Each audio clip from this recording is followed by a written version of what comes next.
السلام عليكم ورحمة الله. أهلا بكم وكل تحياتي لكم.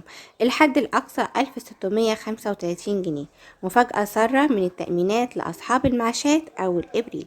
في البداية أرجو منكم الاشتراك في القناة وتفعيل الجرس وعمل لايك للفيديو ليصلكم كل جديد من حديث المدينة.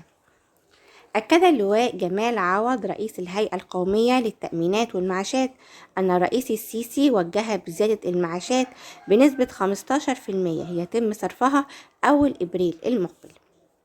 وقال جمال عوض في مداخلة هاتفية مع الإعلامية عزة مصطفى في برنامج صالة التحرير المذاع على قناة صدى البلد 11 مليون مواطن سوف يستفيدون من زيادة المعاشات.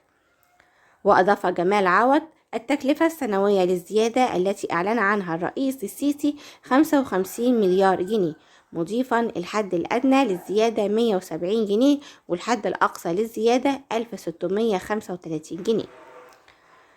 وتبع جمال عوض في العام الحالي سيتم زيادة المعاشات في أول إبريل المقبل، مضيفا الرئيس السيسي يشعر بالمواطن المصري ويسانده من أجل مواجهة الأزمة الاقتصادية العالمية.